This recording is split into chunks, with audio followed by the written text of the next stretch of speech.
Olá pessoal, tudo bem? Sou o professor Rodrigo Fraga, professor de Física, e vamos ver essa questão aqui, certo? Bem, as panelas de pressão reduzem o tempo de cozimento dos alimentos por elevar a temperatura de ebulição da água. Os usuários conhecedores do utensílio normalmente abaixam a intensidade do fogo em panelas a pressões após essas iniciarem a saída dos vapores. Ao abaixar o fogo, reduz-se a chama, pois assim evita-se o ou a. Bem, seguinte, qual a ideia? Após a água começar a ferver, a saída de vapor, que é quando a gente diz que a panela pegou pressão, costuma-se, às vezes, diminuir o fogo. Isso por quê? Bem, primeiramente, panela de pressão, só fazer um esqueminha aqui rapidinho. Esqueminha bem simplificado de uma panela de pressão. Primeiro, aumento da pressão interna e os riscos de explosão. Bem, essa pequena válvula que tem, que é basicamente um pezinho que geralmente na panela de pressão fica saindo vapor, balançando, às vezes até girando, é nada mais do que uma válvula.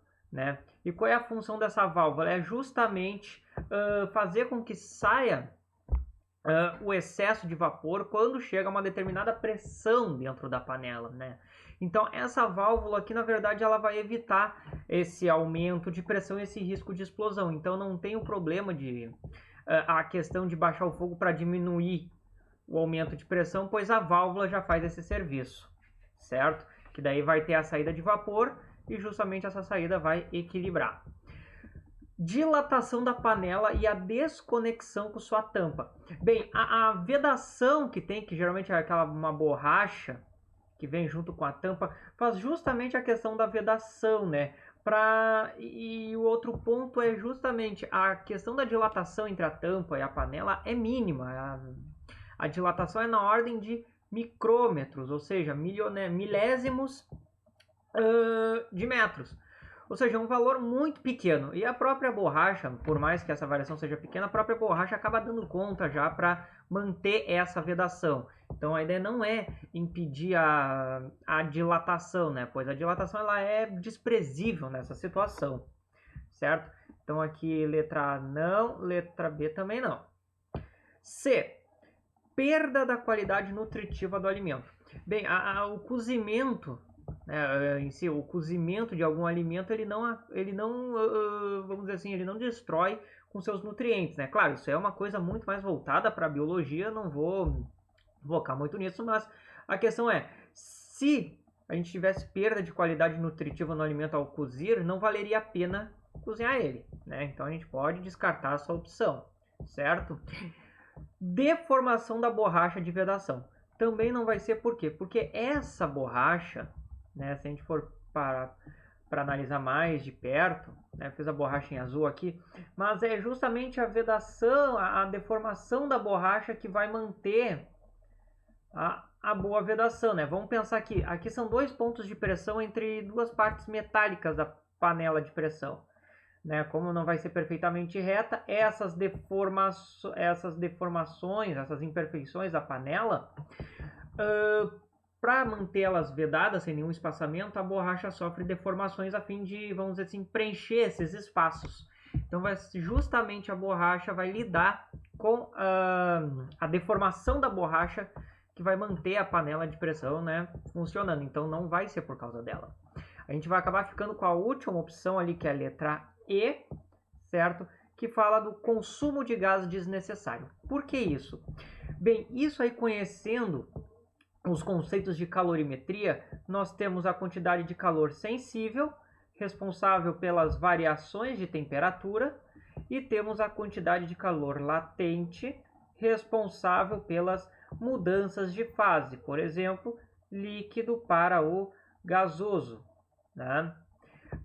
Só que o que acontece? Durante um processo de troca de fase, seja líquido para o gasoso, gasoso para o líquido, até também líquido para o sólido, sólido para o líquido, nós temos a transferência de quantidade de calor latente para a substância ou a emissão, dependendo do processo. Aqui neste caso é a absorção de calor do líquido para se tornar vapor, certo?